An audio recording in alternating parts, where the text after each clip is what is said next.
Hello and welcome to the show. My guest today is an Englishman who I think must have an identical twin or a clone or something because he has achieved so much in his life so far. I don't know how he's found the time. Daniel Hope is a broadcaster.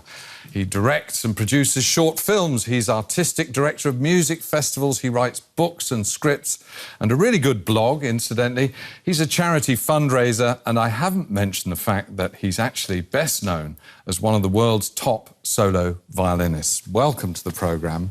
Thank you for your time. Is it really pleasure. You, or is it your identical twin? It's definitely me. Yeah. Well, we'll find out later, because I know you're going to play live on the programme as well, so I'm sure your identical twin can't do that as well as you can. I am intrigued, though. I mean, there's things I haven't mentioned. I know you're a visiting professor at the Royal Academy of Music as well in London. When do you find the time to actually practice the violin?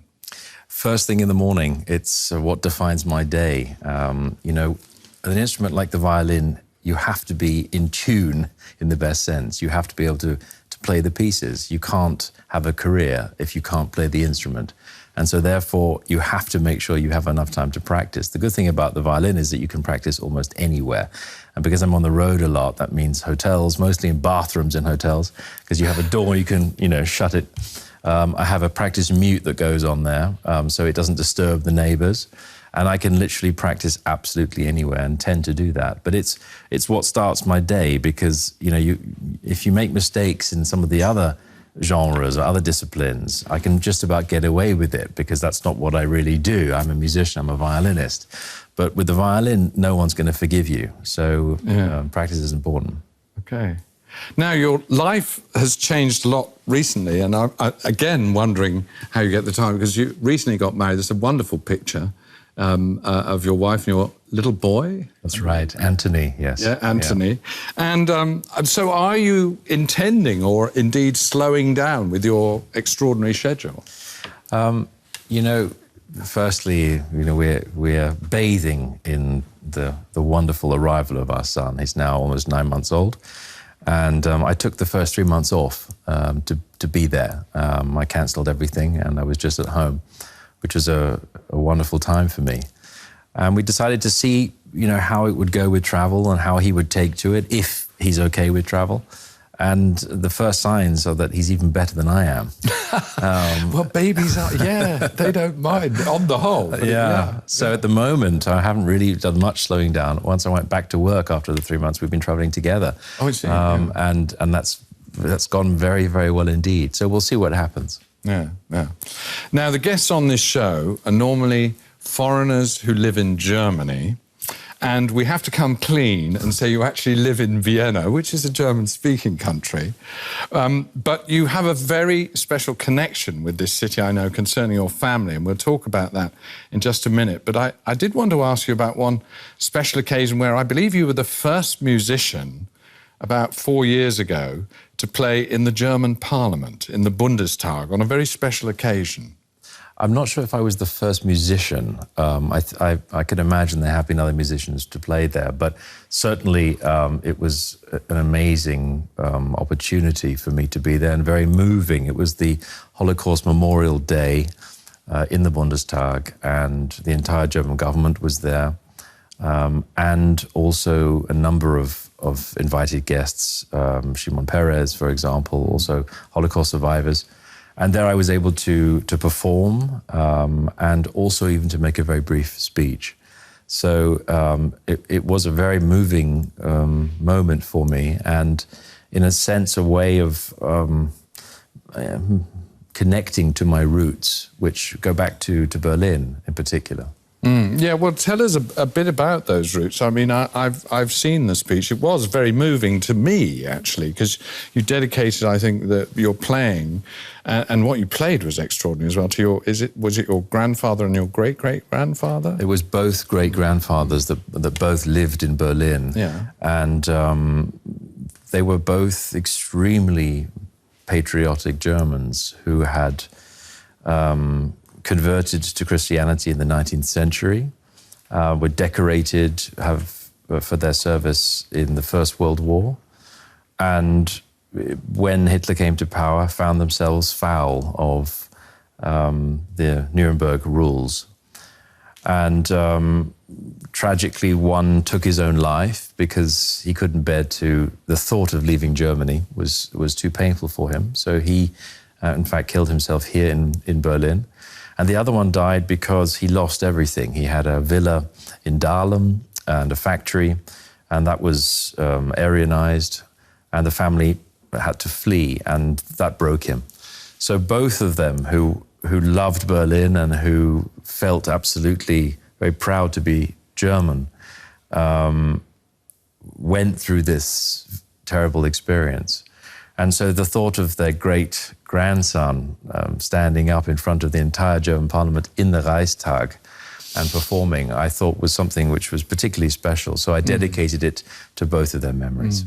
Yeah. Well, actually, Deutsche Welle filmed you when you visited the villa that belonged to your family back in 2007, and we found that report. Let's see some of it now. Daniel Hope visited the villa for the first time during a concert tour. It made him more aware of how little his family spoke about its past in Berlin. There was generally silence about what happened in this dark chapter of Germany's past. The coat of arms is still there today, bearing witness to a family of industrialists with a proud tradition. Hope's great-great-grandfather founded an engineering factory in Berlin and bought the villa for his son. In his book, Hope combines family history with political realities, evoking the ingenuity of the people of the Wilhelminian era. The Music of Time, Familienstücke, is both a historical document and a search for personal identity. I've always had a sort of Heimat feeling, a feeling of belonging. But when I finished the book and I knew how strong the connection was with Germany, for so many of my family, then I felt even more at home here somehow. Little remains of the villa's former splendor. Today it's used as a guest house by the German Archaeological Institute. Hope's great-grandfather took his own life during the Nazi dictatorship. His widow and their children were able to escape to South Africa, but they lost almost all their property. Now Daniel Hope knows that after 1939, the villa was a Jewish school, a refuge for Jewish children. Then the school was closed and most of the children deported. Hitler's foreign minister Joachim von Ribbentrop took over the villa and turned it into a code-breaking center. Daniel Hope tells these stories without bitterness. He's fascinated by how much his family has been affected by the twists and turns of fate. His father's ancestors fled Ireland during the famine. All the strands came together in South Africa. On the Irish side, there was always plenty of music and whiskey. Everyone played an instrument or sang. The next twist of fate was in 1975, when Daniel Hope's family, opposed to South Africa's apartheid system, left for England. His mother became secretary to the legendary violinist Yehudi Menuhin. Daniel Hope more or less grew up in Menuhin's house and was encouraged and supported by his musical foster father. He loved having children in the house who were always playing. So I grew up with these fantastic musicians and people who came to visit, like Ravi Shankar, Stefan Grappelli and Rostropovich. They came every day to rehearse and they played with us as well. Daniel Hope is our guest today on Inside Germany.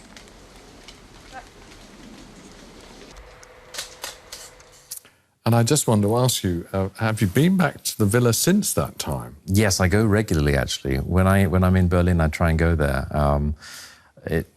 It's run now by the German Archaeological Institute, which is a fantastic organization. They've been extremely friendly to me. They've always allowed me access to go in and see. In fact, the coat of arms that was mentioned there is the same one that's on my ring, which I have, which is my grandmother's ring, who lived in that house. So the connection's always there. I mean, how do you feel when you obviously like to go there and feel?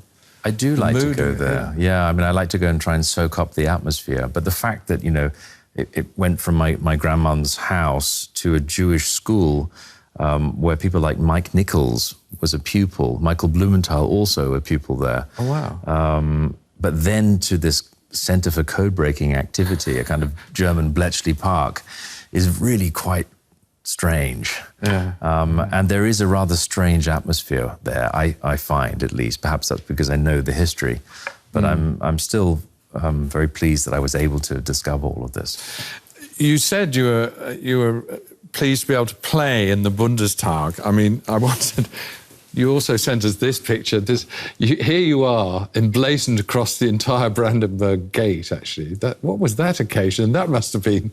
You must have thought, right, yeah, right, this is... I hope Grandad and Great-Grandad are looking at this. Yeah, well, this was a concert organised by the city of Berlin on the 9th of November last year, 2013, to commemorate the 75th anniversary of the Reichskristallnacht. And it was actually amazing. We took over the entire Pariser Platz in front of the Brandenburg Gate, and onto the gate were projected images of musicians and artists that were kicked out of Berlin after Kristallnacht. So you had these extraordinary, huge canvases with Werner Richard Heimann and Walter Jurmann and all sorts of musicians whom I admire and composers remembered in that way. And I was asked to perform in front of this. So that was really quite an amazing thing. Now, go back to your childhood. It was mentioned there in the report. You were born in South Africa, but in fact, I think your father, it sort of runs in the fact, your father had to get out of South Africa because he was against the apartheid regime. What did he do, actually? My father's a writer, and he was, at the time, extremely politically active. He created a magazine called Bolt in the mid-70s, which published works of black writers. And as a result, put him in very hot water very soon. My parents were tailed, their phones were tapped, and they were really put under an enormous amount of pressure. And as a result, they decided to leave the country, but they could only do this if my father gave up his passport. So it was a one-way ticket that he was given, basically, to Europe. And we ended up in Europe, where we ran out of money very quickly. It was impossible for my father to find a job. And one day my mother went out and decided she would use her secretarial skills that she had and the fact that she spoke or speaks 6 languages to try and get some kind of a job just to make ends meet. And that was when this extraordinary meeting happened with a temp agency director who I think took a shine to her and said, I have 2 part-time jobs, which are quite special. One is secretary to the Archbishop of Canterbury, and the other one is secretary to Yehudi Menuhin. And through a temp agency. Yeah. And the strange thing was that my mother and my father, in fact, had heard the then Archbishop of Canterbury when he came to South Africa, and they were absolutely shocked by his pro-apartheid stance. Oh, wow. And as a result, my mother said, there's no way I'm ever going to work for this man. But Yehudi Menuhin was, of course, completely different. She knew his name. She'd seen him perform in South Africa. She admired him, so she thought, why not? And this is presumably how you came to playing the violin, although we heard your family are all musicians and the Irish side. The Irish side played music because, in Ireland, song and dance is absolutely part of life. But there are no musicians actually in the family. So the musical input, I think, came from a kind of an osmosis growing up in Yehudi Menuhin's house. And what should have been a job lasting 6 months turned into 26 years. Oh, really? That long? Yeah. Oh, I had no idea. We have a picture of you with Menuhin, of course, and you started playing concerts with him, I believe, from the age of 11 or something. When I was 11, we did a very brief performance together, but the real concertizing started when I was 16. It started kind of just more or less when that photo was taken, because at that stage he had started to really take an interest. Until that moment, I don't think he'd really necessarily taken it seriously, apart from the fact he was, the boss of my mum. He thought it was more important for me to find my own way and to have my own teachers. And I did, and I went to study with one of the greatest teachers in the world, Zachar Bronn, in Lübeck. And that was my first real introduction to Germany, coming to Lübeck to study, getting to know Bron. And Menuhin had heard about Bron and some of his wonderful students, and I think was curious. And when I was 16, 17, asked me to come play for him. And from that moment on, he realized I did take it seriously and I did want to be a violinist. Yeah, growing up like that, do you get nervous before performance? I imagine because you've been performing since that age and, with one of the greatest violinists of all time on the other violin, so to speak. Do nerves not play a role anymore? No, but nerves do play a role. And, I think it's a question of learning how to cope with them. I mean, you yourself are a performer, you know what that means. If I don't feel anything going into a concert, then I get worried, actually, because I don't want to be too relaxed. And yet, I can never allow the nerves or the tension to overcome the situation. And it's keeping control. So I actually quite enjoy that nervous feeling that you get, as the Germans say, Flugzeuge im Bauch. Yeah. And being able to control it at the same time and use it. Because for me, there's nothing greater than being on the stage. Yeah. Talking of which, you wrote a book. As I say, you man of many talents. You wrote a book called Toi, Toi, Toi, which is German for good luck, really, before you go on stage. Break a leg. Break a leg, yeah, before you go on stage. Yeah. Which is sort of anecdotes yes. of things that went wrong on stage. And I wonder if you have one special one. We haven't got time for them all. Is there one you can think of? I mean, there are several. Actually, one that was told to me, because it's a collection of famous musicians and composers going back 500 years. There are also things that happened to me in the book. But one which I always chortle over is one that Sting told me, in fact. He was watching the television in the late 70s, and it was a BBC Proms concert in the Royal Albert Hall. And it was some big choral work where they had solo singers. And in the middle of this piece, one of the singers was taken ill and collapsed. And this was all live on the television. So this poor fellow was carried out, on a stretcher out of the Albert Hall. And the audience was sort of milling around and nobody knew what to do. Whereupon a young singer standing in the promenades put up his hand and said, "Oh, I know the part, I can sing it." Whereupon, 2 minutes later, they got him up onto the stage to huge applause. He was there in jeans, and he took over the role and sang. Oh, wow. And I thought that was such a mixture of opportunism and total anarchy at the same time. Yeah. And I've had that story checked a few times. It's true. I've heard it, actually. Yeah. I've heard the story as well, yeah. Now, I want to talk to you about a project that I know has been dear to your heart for a long time. Forbidden Music is music composed by prisoners in the Theresienstadt concentration camp.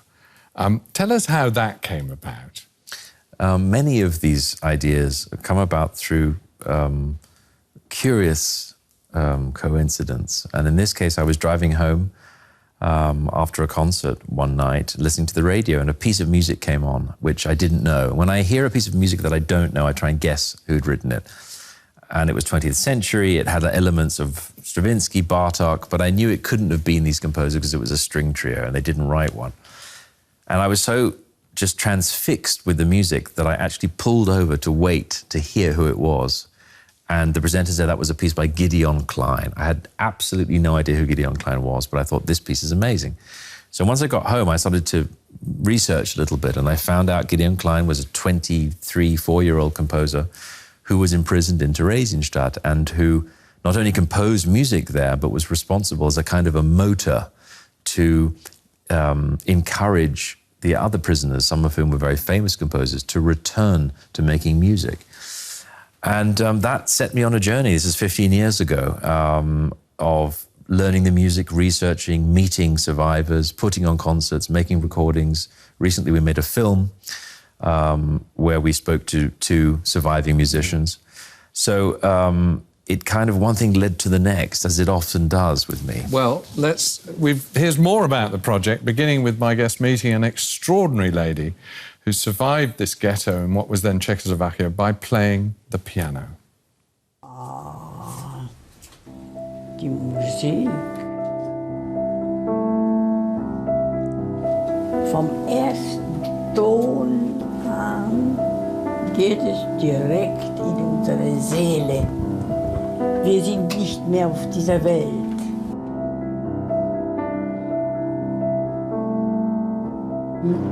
Als Musiker geboren. Nicht? Und außerdem bin ich der Musik dankbar, weil sie mir das Leben gerettet hat. Kannst du dich an den ersten Tag hier erinnern, als du ankamst? Ja, natürlich. Und also wir hatten alle furchtbare Angst. Ja? Und als wir hier ankamen und ausstiegen, wir mussten aber unsere Sachen, konnten wir nur, was wir anhatten, mitnehmen. Und das andere mussten wir auf dem Bahnsteig lassen. Und dann bin ich hier angekommen und habe Kaffeehaus gelesen. Und da ist mir ein Stein von Herzen gefallen. Ich dachte, was, na, so schlimm kann es doch nicht sein, wenn es ein Kaffeehaus gibt. Ja?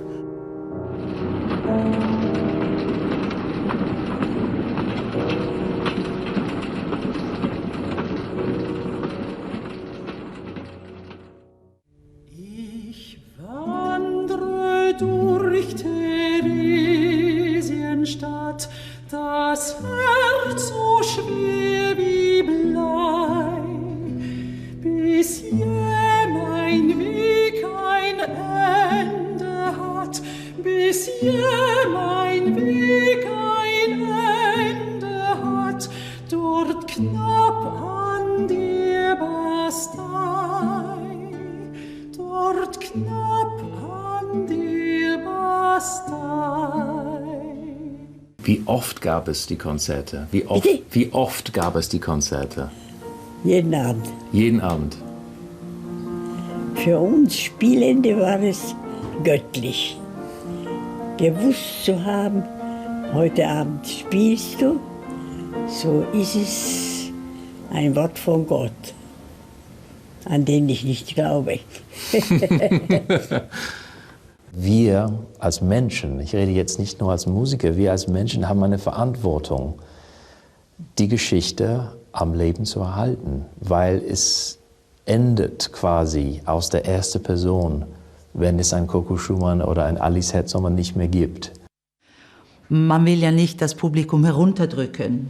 Man macht es nicht, weil das Publikum sich schämen soll, sondern eben die heilende Kraft der Musik oder mal nachdenken, was diese Leute erlebt haben.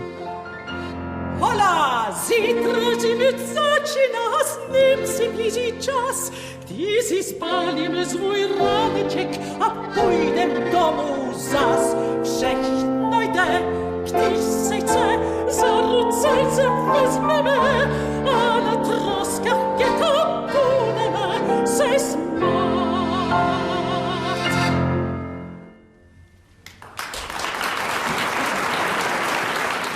You said there about keeping the music alive. I mean, you're still doing concerts, I know. Very much so, very yes. much. What are the reaction from people? I mean, have you had some interesting stories, people coming up to you after concerts? Oh, yes. You know, I'd say that the most moving ones are when you have survivors who are actually in Theresienstadt, who come to you and, you know, either thank you for what you do or tell you other things. Or an extraordinary thing happened in Sweden. One of the composers who we play was a nurse called Ilse Weber, and she did not survive, but her music we play a lot, and her son came, in fact, to the concert, and one of the pieces that we play is dedicated to her son. And so he'd been present in our minds and in our soul, if you like. But then to actually see a man in his 80s or 85 standing in front of you saying, I'm the one in the song, that really was amazing. Mm. The lovely lady there, Alice Herz-Sommer, is sadly not with us anymore, but she did live to the grand old age of 110. Yes. Indeed, they say she was the oldest survivor of the Holocaust. An amazing woman. She said a number of things. I've said, I'm Jewish, but Beethoven is my religion. What about you? Is Brahms your religion? I'd say music is my religion, for sure, yeah. she also put her long life down to being an optimist. I mean, you've researched and gone into these difficult times of your family and of their. I mean, but are you very much an optimist? Oh, absolutely, Yeah, absolutely. I think not to be is very dangerous, particularly in today's world. Again, it's extraordinary about that music. We didn't hear it in that report, but on the CD, there's a song I like so much that Anne-Sophie von Otter sings called Vigala? Vigala. Vigala, sorry. Yeah. It's quite beautiful. And I wonder, how do you think people can write such beautiful things in such appalling circumstances? I don't think any of us can know that. You know, we can only guess, and we can try and put ourselves in that position, but we'll never be in it. I think it's incredible that these prisoners had the courage to go on, to write, even though many of them must have known they would not survive. And yet they used music in order to escape and in order to forget, at least for a moment, where they were. Coming back to your family, there was one photo you sent, and I didn't know what it was, and I asked you just before the programme, this photo, this is of your father at a cemetery. Tell us the rest of the story. When I started to write that first book in 2007, Familienstücke, I really went back into the whole family history, my mother's side, but my father's side, the Irish side. And my grandfather was a fighter pilot. He was South African, but of Irish descent, and he volunteered to join the British Air Force in the Second World War and was sent out to North Africa, where as a very young man, just in his early 20s, he was shot down and killed. And my father never knew his father. He was a baby when his father died.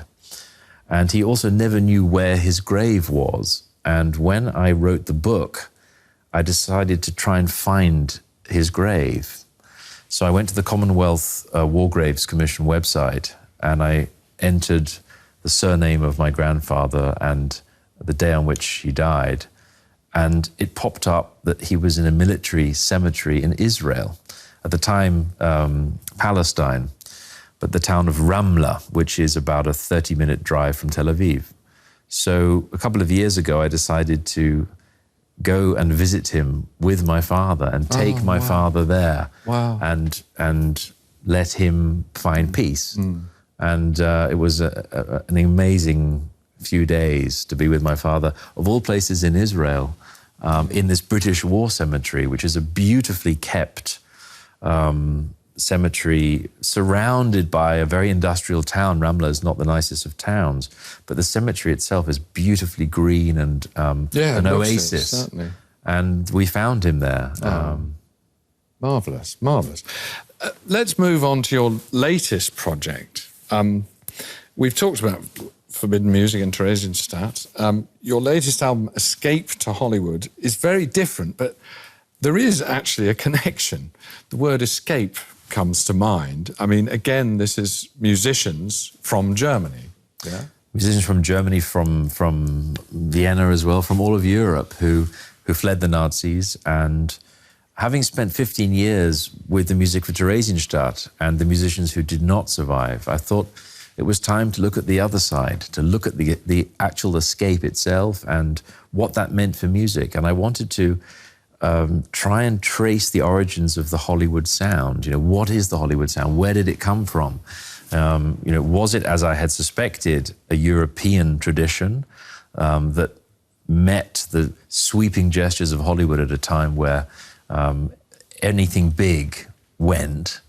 And what did that mean for the film music of today? So Escape to Paradise is a real investigation of where the greatest Hollywood sound came from, where that music came from.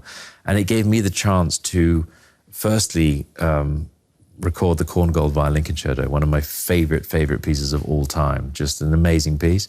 But then to look at some of the soundtracks of some of the films that I adore. I'm a huge film buff. Oh, really? Well? Oh, absolutely, absolutely. OK, let's get a taste of Hollywood. Let's escape to paradise.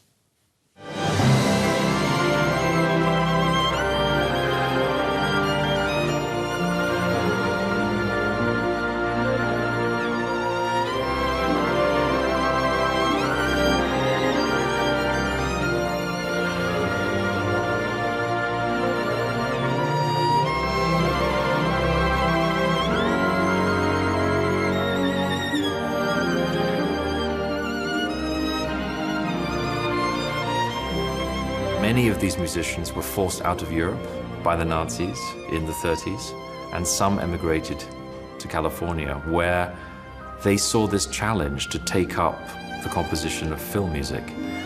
And as a result, they changed the way forever that film music would sound. If I had to describe this album in 3 words, I mean, I would have to say lavish, because lavish is the sound that we are trying to get, and I hope we've got. I would say nostalgic as well, because every one of these films takes us back to some memory, and the story of the films and the composers, in a way, also takes us back there. And then the other word, of course, is Hollywood.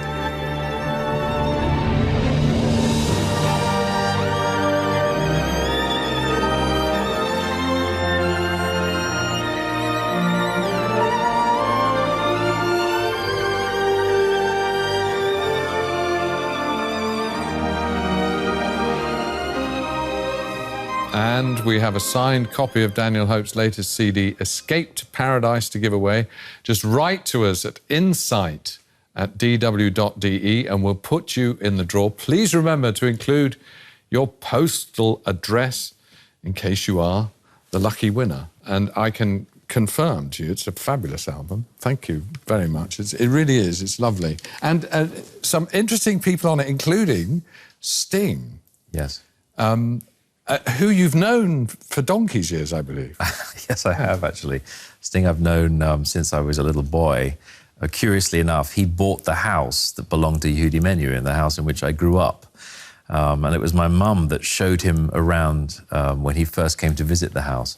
So we go back a long way. But 4 or 5 years ago, we met at the Echo Classic Prize in Munich. We had a dressing room, adjacent dressing room, and we got talking, and I told him... I haven't actually mentioned in my introduction of all those wonderful things how many Echoes you've won and how many Grammys you've been nominated for. I'm sorry. That's fine. Sorry, do go on. But we got talking, and he was just fascinated by the fact that we were connected through this house. The house for him was extremely important, as it was for me. And so he invited me to be on one of his albums, If on a Winter's Night, and we have been in touch regularly since then, become very, very good friends. And it was my dream to see if I could persuade him to come on my album. And I'm just thrilled that he agreed to come to sing a piece called A Secret Marriage, which many Sting fans will know. In fact, the music is actually by Hans Eisler, a composer. And he wrote new lyrics, didn't he? Yes, he'd already written these about 20 years ago, because he doesn't sing in German. The text is by Bertolt Brecht. But he wrote his own lyrics, which are beautiful and also very secretive and have a kind of an escape feel to it. So I asked him if he'd agree to come and do a new version of the song, Secret Marriage. And with the music of Hans Eisler, it was exactly these escaped Hollywood composers as well. So the whole thing fitted perfectly. I mean, I know, as you do, this music is extraordinary music. But did you get a bit... I mean, the classical music world, as the jazz world, can be snobbish at times. Did you get any sort of... Oh, you're not doing sort of film music, are you? You know, there's always going to be people that... will put down film music. I think it's important to say, firstly, this is not the music of Transformers or, you know, one of the films of today. Even though there is good film music out there, there's no comparison to the golden age of Hollywood. And this music by these composers, I mean, Korngold, Miklos Rozsa, Hans Eisler, Kurt Weill, Stravinsky, I mean, these are enormously talented composers. And I think it's good to broaden one's horizons. I've learned a huge amount about this time, about this music, about these composers, what the music meant to these people as well. It was a means not just to survive, but to support their relatives that they were trying to get out of Europe at the time. You know, they needed money to smuggle people out of Germany. And so it was a means in order to really help people. At the same time, created extraordinary music with these great images of the golden age of Hollywood. So, you know, for me, there's nothing nicer than that. Well, I'm thrilled to ask you if you would take up this fabulous violin next to you, your Guarneri, and play us something from that. Sure. If you would. This is a 1742 Guarneri del Gesù, called the Ex Lipinski, named after a great Polish virtuoso, Karol Lipinski, who was a rival of Paganini. I believe it's not it's been given by a German family. Yes, a family in Germany very kindly bought it for me. And, they bought it for you, wow. I placed it at my disposal, and I feel very privileged that I'm able to borrow such an amazing instrument. And I'll just play maybe an excerpt from Schindler's List, because that's a soundtrack which is also on the album, on Escape to Paradise, and is by John Williams, not one of the composers that escaped. Yes. He came later on, and I purposely selected 3 composers on the album. John Williams is one, Thomas Newman is another, the son of Alfred Newman, one of the creators of the Hollywood sound, and Morricone as well, a composer, European composer who went to Hollywood and dominated Hollywood a few decades after these had done it. But Schindler's List is one of the greatest escape stories of all time. So for me, thematically, it was perfect, and I just love it. So I can show you at least a little bit how the fiddle sounds.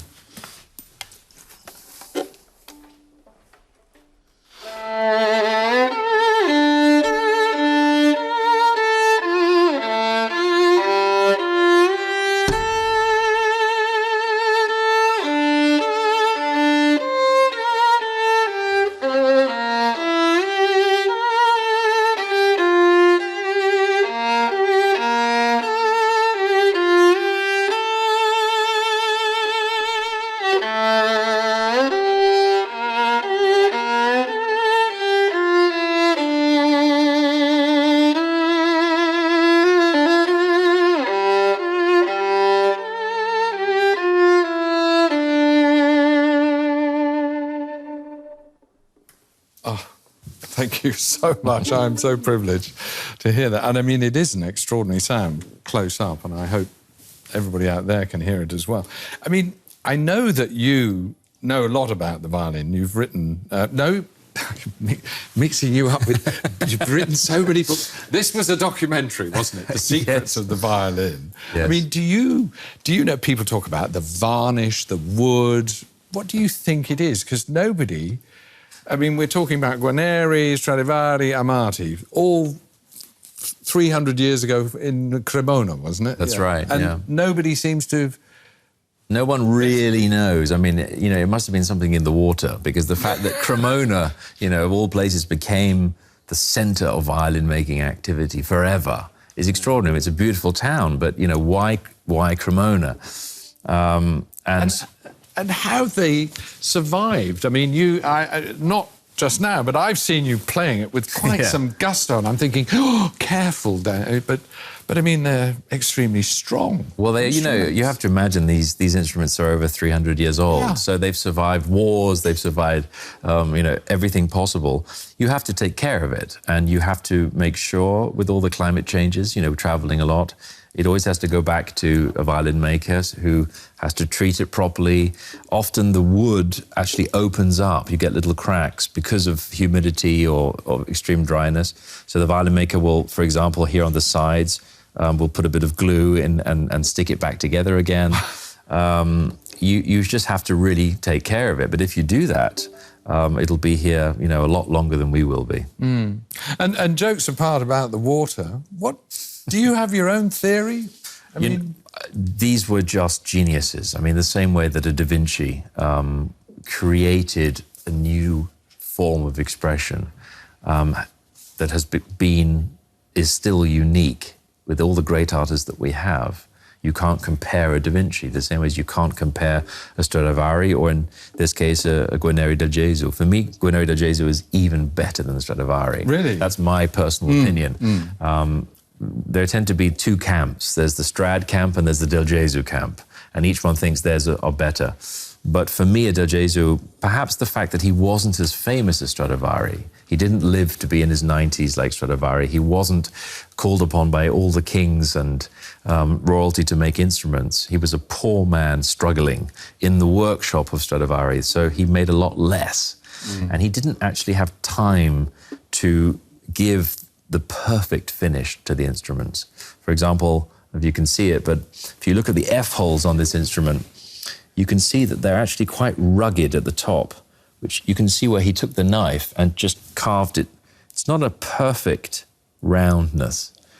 And if you look at Stradivari, everything is perfection. It's like a work of art.